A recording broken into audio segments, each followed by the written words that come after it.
વિદ્યાર્થી મિત્રો, લિબર્ટી સ્કૂલમાં આપનું હાર્દિક સ્વાગત છે।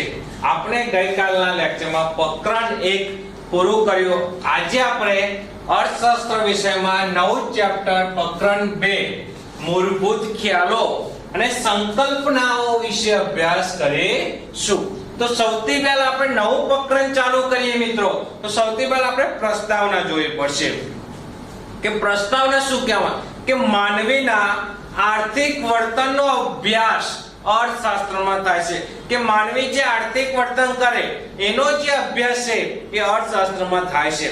અર્થશાસ્ત્રના અભ્યાસમાં શરૂઆતની કેટલાક પાયાના ખ્યાલો અને વિસ્તૃત અર્થ સમજી લેવો જરૂરી છે કે અર્થશાસ્ત્રનો અભ્યાસની શરૂઆતમાં કેટલાક જે પાયાના ખ્યાલો હોય અને જેનો વિસ્તૃત અર્થ છે એ સમજી લેવો જરૂર છે, કારણ કે આ ખ્યાલો વારંવાર ઉપયોગમાં આવે છે। શરૂઆતના તબક્કે આ જ શબ્દો, અર્થો અને મૂળભૂત ખ્યાલોની સ્પષ્ટ સમજણ મેળવી લેવાથી અર્થશાસ્ત્રનો હવે પછીનો જો અભ્યાસ છે એ ખૂબ જ સરળ અને સમજણપૂર્વકનો બની જશે। આપણે આ પ્રકરણમાં વસ્તુઓ, સેવાઓ અને સાધનો, સેવાઓ અને સાધનો, કિંમત અને મૂલ્ય,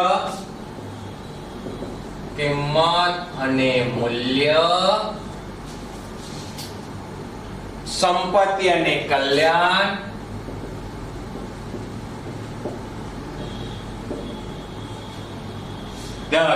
કે આપણે આ પ્રકરણમાં વસ્તુઓ, સેવાઓ, સાધનો, કિંમત અને મૂલ્ય, સંપત્તિ અને કલ્યાણ અને વ્યાપાર ચક્ર વિશે પ્રાથમિક સમજણ મેળવીશું। શાના વિશે? વ્યાપાર ચક્ર। તો સૌથી પહેલો મુદ્દો છે કિંમત અને મૂલ્ય। જે અર્થશાસ્ત્રનો જે ચેપ્ટર નંબર 2 છે મૂળભૂત ખ્યાલો અને સંકલ્પના, એમાં વસ્તુઓ, સેવાઓ, સાધનો, કિંમત અને મૂલ્ય, સંપત્તિ અને કલ્યાણ, વ્યાપાર ચક્ર વિશે અભ્યાસ કરીશું। તો કિંમત અને મૂલ્ય, તો સૌથી પહેલા ધ્યાન રાખજો, પહેલું કિંમત અને મૂલ્ય।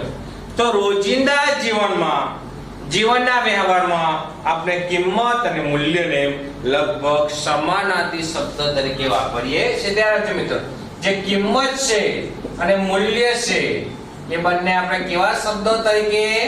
સમાનાર્થી શબ્દ તરીકે વાપરીએ છીએ। કે રોજિંદા જે જીવન વ્યવહાર છે એમાં આપણે કિંમત અને મૂલ્ય બંને વસ્તુને સમાનાર્થી શબ્દ તરીકે વાપરીએ છીએ।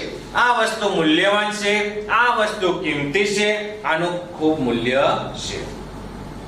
આપણે શું કહે? આ વસ્તુ ખૂબ જ મૂલ્યવાન છે, આ વસ્તુ ખૂબ જ કિંમતી છે, આનું મૂલ્ય ખૂબ જ છે, આની કિંમત વધારે છે, વગેરે વાક્યોમાં કિંમત અને મૂલ્યને લગભગ કેવા? સમાનાર્થી બનાવી દેવામાં આવ્યા છે। પણ અર્થશાસ્ત્રના અભ્યાસમાં આપણે તેને જુદા જુદા અર્થમાં સમજવો ખૂબ જ જરૂર છે કે કિંમત અને મૂલ્ય આપણે મોટે ભાગે સમાનાર્થી શબ્દ જેવા બનાવી દીધા છે કે આની કિંમત વધારે છે, આનું મૂલ્ય સારું છે, આ ખૂબ જ મૂલ્યવાન છે, પણ આપણે અર્થશાસ્ત્રની ભાષામાં કિંમત અને મૂલ્યનું સમજવું ખૂબ જ જરૂરી છે। તો સૌથી પહેલા મૂલ્ય, કિંમત અને મૂલ્યનો જુદો અર્થ સમજવા માટે પહેલા મૂલ્યનો અર્થ સમજવો જરૂરી છે।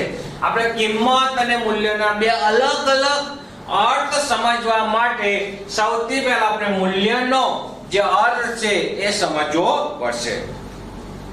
તો આપણા જે રોજિંદા વ્યવહારમાં મૂલ્યો બે રીતે જોવાય છે, એક ઉપયોગિતાનું મૂલ્ય અને બીજું વિનિમય મૂલ્ય। ધ્યાન રાખજો મિત્રો કે આપણો જે રોજિંદો વ્યવહાર છે એમાં જે મૂલ્ય છે એ બે રીતે જોવામાં આવે, એક ઉપયોગિતાનું મૂલ્ય અને વિનિમય મૂલ્ય।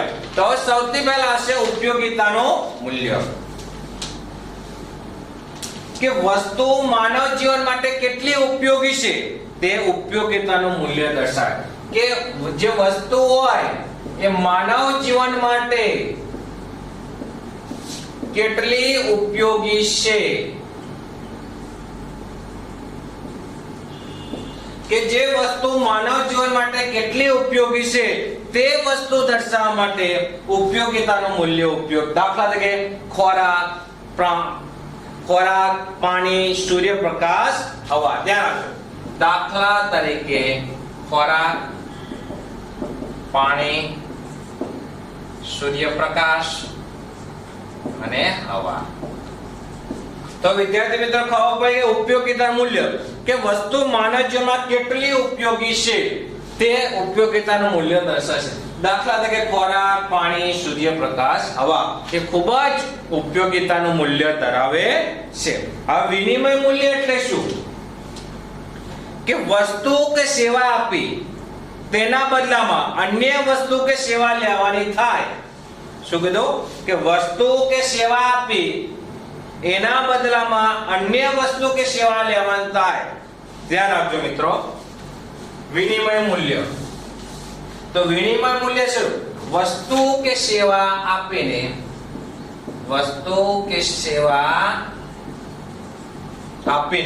તેના બદલામાં અન્ય વસ્તુ કે સેવા લેવાની થાય ત્યારે એક વસ્તુના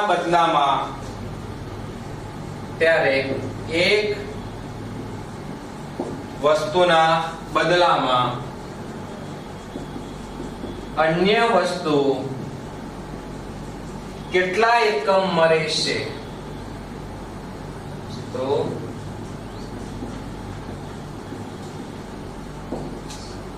જે તે વસ્તુનું વિનિમય છે.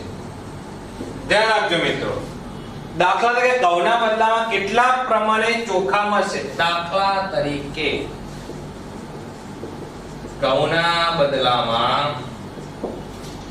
કેટલા પ્રમાણમાં ચોખા મળશે? તે ઘઉંનું વિનિમય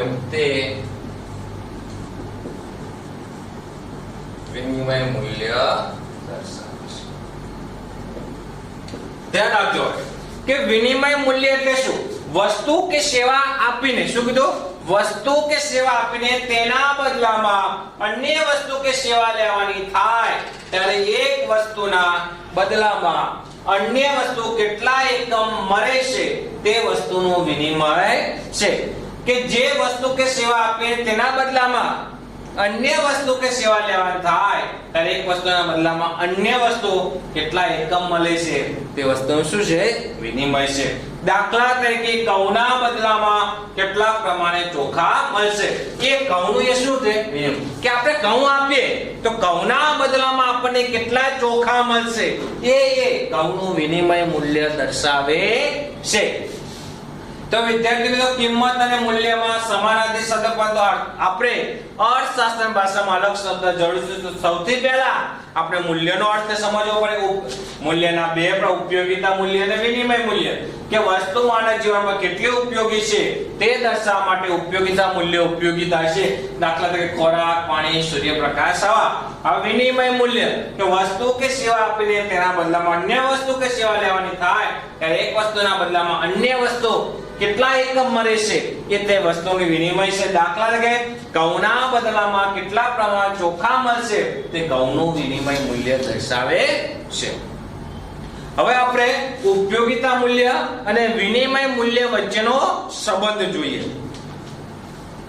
કે વસ્તુનું ઉપયોગિતા મૂલ્ય હોય તો જ તેનું વિનિમય મૂલ્ય છે તેમ કહી શકાય નહીં. કે આપણે કોઈ વસ્તુ હોય એનું ઉપયોગિતા મૂલ્ય હોય તો જ વિનિમય મૂલ્ય હોય એમ કહી શકાય નહીં. પણ જેનું વિનિમય મૂલ્ય છે તે વસ્તુનું ઉપયોગિતા મૂલ્ય ચોક્કસ છે. જો ધ્યાન રાખજો મિત્રો કે વસ્તુનું ઉપયોગિતા મૂલ્ય એ જ વિનિમય મૂલ્ય કહી શકાય, પણ જે વસ્તુનું વિનિમય મૂલ્ય છે તે જ વસ્તુનું ઉપયોગિતા મૂલ્ય હોય એમ ચોક્કસ કહી શકાય. ઉપયોગિતા મૂલ્ય ખૂબ જ ઊંચું હોય તે વસ્તુનો પુરવઠો અમાપ હોય છે. કે ઉપયોગિતા મૂલ્ય બહુ ઊંચું હોય તો તે વસ્તુનો જે પુરવઠો છે એ અમાપ હોય છે. તેના પર કોઈ વ્યક્તિ કે પેઢીનો કાબુ હોઈ શકતો નથી અને આવી વસ્તુનું જે વિનિમય મૂલ્ય છે એ ખૂબ જ નીચું રહેશે.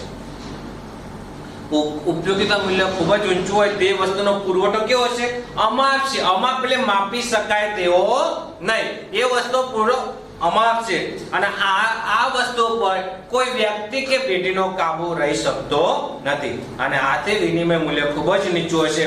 દાખલા તરીકે સૂર્યપ્રકાશ, હવા અને પાણી. જ્યારે વસ્તુની અછત હોય અને પુરવઠા પર એકાદ કે થોડાક લોકોનો કાબુ હોય તો તે વસ્તુનું ઉપયોગિતા મૂલ્ય ખૂબ જ ઓછું અને વિનિમય મૂલ્ય ઓછું છે. કે જ્યારે વસ્તુની અછત હોય, શું હોય? વસ્તુની અછત હોય અને પુરવઠા ઉપર એકાદ કે થોડાક લોકોનો કાબુ હોય તો ત્યારે એ વસ્તુનું જે વિનિમય મૂલ્ય છે ઊંચું છે. કે ઉપયોગિતા મૂલ્ય ઓછું અને વિનિમય મૂલ્ય કેવું છે? ઊંચું. દાખલા તરીકે સોનું, ચાંદી, હીરા, માણેક. શું કીધું? સોનું, ચાંદી, હીરા, માણેક. આ વસ્તુનું અસત હોવાના કારણે, જો ધ્યાન રાખો, સોનું, ચાંદી, હીરા, માણેક, આ વસ્તુ શું છે? અસત. અને અસત હોવાને કારણે તેમનું વિનિમય મૂલ્ય ઊંચું છે. એક વાત યાદ રાખવી પડે કે એક સમય અને સ્તરે જેનું વિનિમય મૂલ્ય નીચું હોય તેનું ભિન્ન સ્તરે તથા સમયે એનું વિનિમય મૂલ્ય ઊંચું હોઈ શકે છે.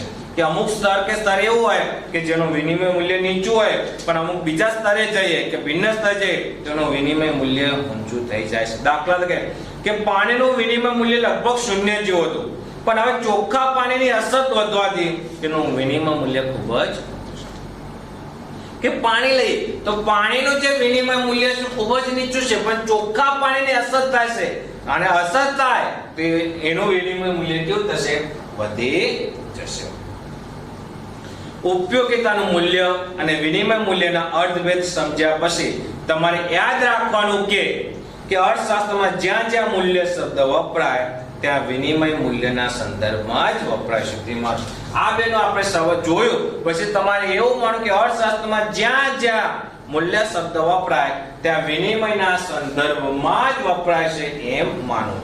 અને અર્થશાસ્ત્રના અભ્યાસમાં મૂલ્યનો શબ્દ એ છે કે એક વસ્તુના બદલામાં અન્ય વસ્તુ કેટલા પ્રમાણમાં મળશે જે તે વસ્તુનું મૂલ્ય દર્શાવે છે. ધ્યાન આપજો મિત્રો, ધ્યાન આપજો. હવે આટલા ખબર પડી ગઈ છે.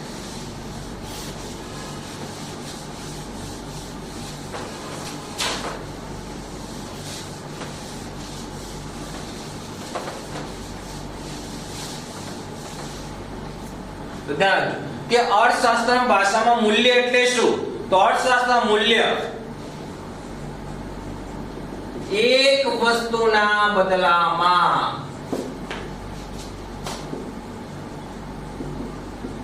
અન્ય વસ્તુના કેટલા એકમ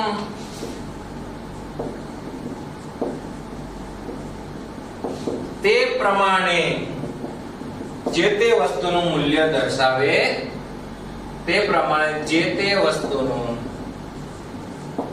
મૂલ્ય દર્શાવે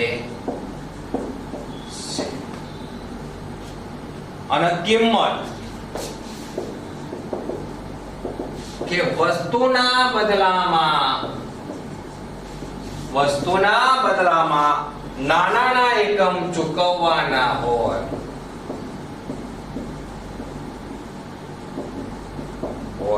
ત્યારે વસ્તુના બદલામાં ત્યારે ચૂકવતા નાણાકીય એકમ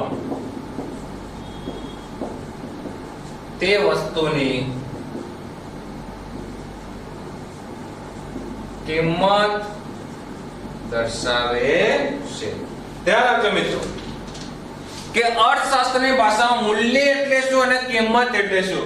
કે અર્થશાસ્ત્રની ભાષામાં મૂલ્ય એટલે એક વસ્તુના બદલામાં અન્ય વસ્તુના કેટલા એકમ મળશે તે પ્રમાણે જે તે વસ્તુનું મૂલ્ય દર્શાવે છે કે એક વસ્તુ હોય એના બદલામાં આપણે કેટલા અન્ય વસ્તુના કેટલા એકમ મળશે તો તે પ્રમાણે વસ્તુનું મૂલ્ય દર્શાવશે જ્યારે કિંમત એટલે શું કે વસ્તુના બદલામાં નાણાના એકમ ચૂકવવાના હોય ત્યારે વસ્તુના બદલામાં ચૂકવતો જે નાણાકીય એકમ હોય કે નાણાકીય ખર્ચ થાય તે વસ્તુની કિંમત દર્શાવે છે તો વિદ્યાર્થી મિત્રો મૂલ્ય અને કિંમતમાં ખબર પડી ગઈ હશે કે વસ્તુના બદલામાં નાણાના એકમ ચૂકવવાના હોય ત્યારે વસ્તુના બદલામાં ચૂકવતા નાણાકીય કેટલા એકમ છે તે વસ્તુને શું દર્શાવશે કિંમત દર્શાવે છે તો વિદ્યાર્થી મિત્રો કિંમત અને મૂલ્યમાં તમને ખબર પડી ગઈ હશે આજના ટોપિકમાં હવે આ જે બધા ટોપિક અને વિદ્યાર્થી મિત્રો મૂલ્ય અને કિંમતની મોસ્ટ આઈએમપી વ્યાખ્યા પરીક્ષામાં 1 માર્કમાં પૂછાય છે તો ધ્યાન રાખીને નોટબુકમાં ઉતારી લખી